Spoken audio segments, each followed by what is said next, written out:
Oke, di video kali ini aku akan memberikan sedikit opiniku terkait dengan berita yang terkait dengan breaking news bahwasanya Bayern Munchen menyetujui menjual Matthijs de Ligt dengan Nasser Mazraoui ke MU dengan nilai transfer 75 juta. Nah, di video kali ini aku akan memberikan sedikit opiniku terkait dengan pembelian tersebut, kayak gitu. Tapi sebelum itu, bagi kalian yang nonton video ini, boleh ditekan tombol like, subscribe, dan juga berikan komentarmu. Bagi yang nggak suka ya nggak apa-apa, di skip aja, oke?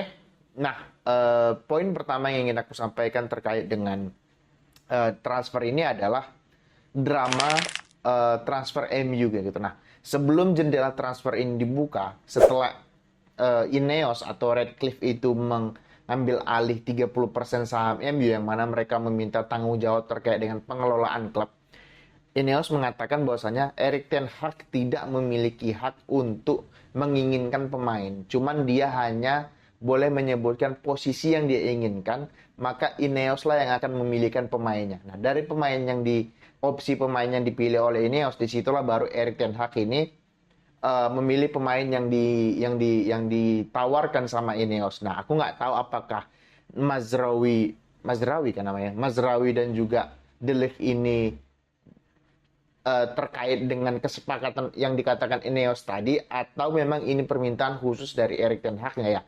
Aku nggak tahu, yang penting ya pembelian ini sangat bagus untuk MU untuk menambah lini belakang. Nanti kita akan bahas terkait dengan lini belakang MU. Nah, belum lagi kalau kita bicara drama pembelian De Ligt dan juga Mazraoui. Ya, awalnya MU itu nggak ingin menjual pemain karena takut financial fair play. Karena Manchester City yang kaya aja terkena financial fair play. Apalagi ya MU yang kasarnya apa ya, yang juaranya jarang walaupun pendapatan revenue-nya itu tetap meningkat kayak gitu. Nah, mereka ingin menjual nama-nama seperti ya banyak pemain, bahkan Rashford, mungkin Casemiro, kemudian siapa, Wan-Bissaka, kemudian McTominay, tapi nggak ada yang laku. Ujung-ujungnya apa? Makanya De Ligt dan juga Mazraoui ini belum bisa diumumkan karena mereka belum menjual satupun pemain kayak gitu. Nah, kemudian muncullah berita bahwasanya kan kabar transfer ini bahwasanya De Ligt dan juga Mazraoui kan secara personal sudah setuju lah untuk pindah. Yang jadi masalah kan antara MU dan juga si Bayern Munchen-nya belum setuju karena MU-nya belum menjual pemain. Takutnya nanti ada gap antara pemasukan dan juga pengeluaran, kena financial fair play kan jadi masalah kayak gitu. Nah, kemudian keluarlah berita bahwasanya West Ham itu mengincar Wan-Bissaka. Kabar bagus. Oke, kabar bagus. Yang mana itu akan memberikan space untuk pemain lain datang dan juga mereka bisa menjual pemain kan. Makanya space untuk pemain datang itu bagus. Kemudian Wan-Bissaka ya dramanya banyak juga. Masalah harga, MU mungkin sudah setuju lah di harga 15 juta, mungkin 15 sampai 20 juta. Terakhir sih 15 juta ya dia ke West Ham gitu. Oke, cuman yang jadi permasalahan adalah Wan-Bissaka belum sepakat terkait dengan gaji. Gaji dia di MU berapa? 100 ribuan ya? Atau 80 sampai 100 ribuan. Ya tentu kalau turun dia malas. Itu juga yang terjadi dengan McTominay dan Maguire di musim lalu. Makanya mereka nggak jadi gabung ke West Ham kan. Nah, kemudian deal lah si West Ham ini dengan si MU. Kemudian diumumkan sama Fabrizio Romano bahwasanya De Ligt dan juga Mazraoui, here we go, ke MU dengan nilai transfer masing-masing. De Ligt 45 plus 5 add-ons, 5 juta add-ons. Kemudian Mazraoui 15 juta plus 5 add-ons. Artinya ya 55 tambah 20, 75 juta. Apakah harga yang bagus? Ya kalau menurutku pribadi sangat bagus untuk pemain sekelas De Ligt. 45 juta, Mazraoui 15 juta, di luar add-on saya, yang menurutku bagus gitu ya. Iya kali mau mengandalkan Maguire, iya kali mau mengandalkan Evans, iya kali mau mengandalkan Lindelof, oke. Euro belum, apalagi Euro masih cedera dan juga masih muda, nggak bisa diporsir main setahun 40 match, nggak bisa, oke. Berarti di tengah nanti yang akan main itu De Ligt dan juga si Lisandro Martinez di tengah kayak gitu. Kemudian di kanan, ya kali mengadakan Dalot. Dalot ini aku udah bilang beberapa kali, dia itu bukan level MU, di levelnya itu level Blackpool lah, Liga 3-nya, Liga 3 gitu loh, ngerti gak? Liga 3-nya Inggris gitu. Karena ini pemain bertahan loa, menyerang juga ya kayak gitu gitu loh, ngerti nggak? Bahkan Asnawi lebih bagus kasar, lebih bekerja keras gitu, ngerti nggak? Jadi kalau aku bilang ya bagus, berarti Mazraoui di kanan, atau kalau misalnya nggak Dalot nggak tergeser, Dalot kayaknya nggak tergeser di sebelah kanan. Kemudian di kiri nanti ya kemungkinan besar Mazraoui akan main di kiri kalau si si Shaw dan juga Malaysianya itu nggak fit, karena Shaw dan juga Malaysia ini kan bermasalah dengan kebugaran dan juga cedera. Jadi kemungkinan besar Mazraoui di kiri, Dalot di kanan, di tengah De Ligt dan juga si Lisandro Martinez kayak gitu loh, ngerti nggak? Jadi apalagi kemarin Lisandro Martinez kan bisa main di kiri kan, kemudian inverted ke dalam sebagai DM, yang menemani si Casemiro kan tadi malam pada saat melawan City, walaupun MU kalah adu penalti gitu, tapi ya nggak kita nggak akan bahas itu. Kemudian ya artinya bagus kayak gitu loh, ngerti nggak?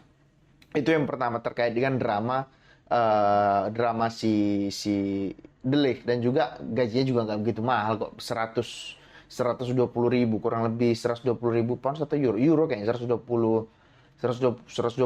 kurang lebih satu minggu, berapa, dua setengah m lah untuk si si De Ligt dan juga si Mazraoui-nya ya, di angka segitu lah, 80-100 kayak gitulah, karena belum dikabarkan oleh Fabrizio Romano berapa salary dia kayak gitu. Nah, itu yang pertama terkait dengan drama pembeliannya. Nah, yang kedua, harus bentar. Nah, yang kedua terkait dengan apakah ini pembelian yang bagus untuk MU. Kalau aku bilang sangat bagus, karena gini, di musim lalu gitu loh.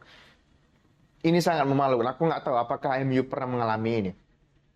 Diferensiasi gol mereka itu minus, artinya -1 ya. Artinya mereka lebih banyak kebobolan daripada membobol gawang lawan. Oke, -1 gitu.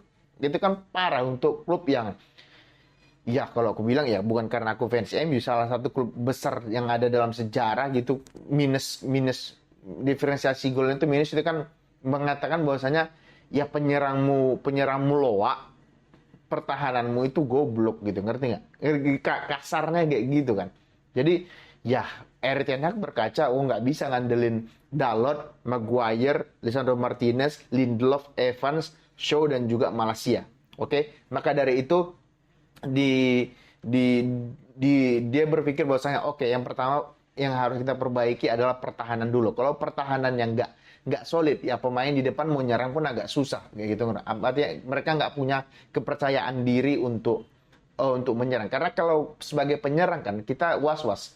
Kalau pertahanan kalau pertahanan kita itu nggak bagus, yang mau nyerang nanti kehilangan bola malah kebobolan. Jadi pertahanannya dulu. Aku ngerti apa ini maksud Erik ten Hag, bahwasanya pertahanan dulu nih yang kita perbaiki. Oke, pertahanan dulu yang kita perbaiki. Kemudian datanglah itu De Ligt dan juga Mazraoui, kemudian Yoro gitu. Artinya mereka punya 3 center back baru dan 1 penyerang di depan. Oke, it's good. Oke, sangat bagus gitu. Karena nggak bisa klub yang ingin bersaing untuk, ya aku menganggap MU seharusnya nggak bersaing untuk Liga Champions. Bersaingnya untuk apa? Untuk gelar juara, bukan untuk Liga Champions. Tapi oke, MU sedang dalam masa membangun, sedang masa berkembang lah untuk meninggalkan legacy yang ditinggalkan oleh Sir Alex Ferguson.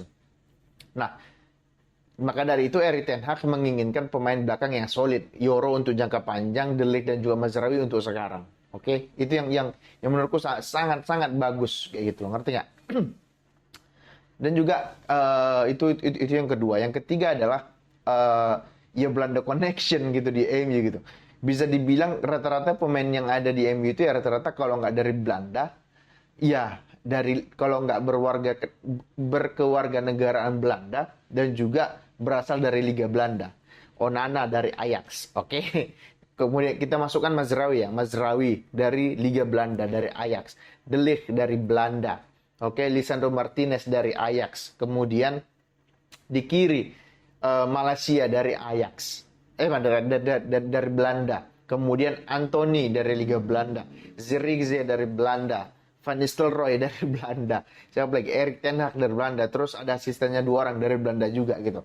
Apakah ini suatu sinyal atau hal yang harus dikhawatirkan? Menurutku enggak gitu, karena gini, pelatih itu cenderung ingin bermain atau ingin bekerja sama dengan pemain yang sudah dia kenal. Artinya dia nggak perlu menjelaskan panjang lebar lagi apa yang dia inginkan. Apalagi ya bisa dibilang Erik ten Hag bersama Ajax itu bisa dibilang sukses lah secara permainan. Walaupun secara hasil di Eropa nggak berhasil lah, nggak cukup berhasil. Karena ya sekuatnya kayak gitu loh, ngerti nggak? Jadi kalau aku bilang pelatih itu cenderung ingin membeli atau mendatangkan pemain atau bekerja sama dengan pemain yang sudah dikenal. Karena apa? Seperti yang aku bilang, tidak perlu menjelaskan lagi apa yang dia inginkan. Sudah tahu keinginan pemainnya, pemain sudah tahu keinginan sang pelatih.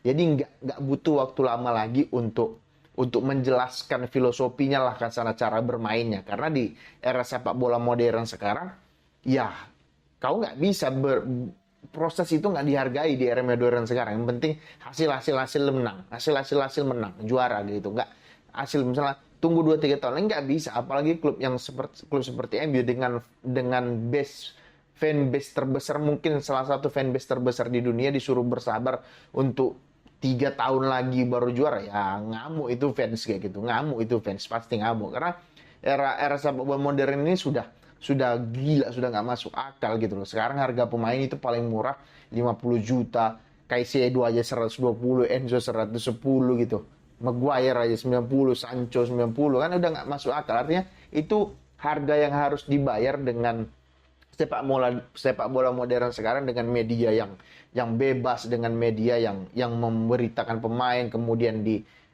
kalau bahasanya di orang-orang saham itu dipom-pom gitu, dipom-pom harganya sampai naik-naik, kemudian nggak perform ya dibully, kemudian dibully harganya turun. Artinya itu harga yang harus dibayar industri sepak bola karena menjadikan sepak bola itu sebagai industri kayak gitu. Jadi ya kalau aku bilang hal yang sangat bagus, bukan sangat bagus, hal yang bagus lah apa yang dilakukan oleh Erik ten Hag, karena dia nggak mau membeli pemain yang dia nggak kenal kasarnya.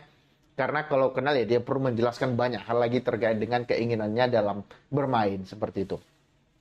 Nah, rasaku itu aja sih yang perlu aku sampaikan terkait dengan opini ku pembelian dari Erik ten Hag gitu terkait dengan Mazraoui dan juga De Ligt. Ya rasaku kalian kalau punya pendapat lain silahkan tulis di kolom komen, nggak ada masalah gitu, oke?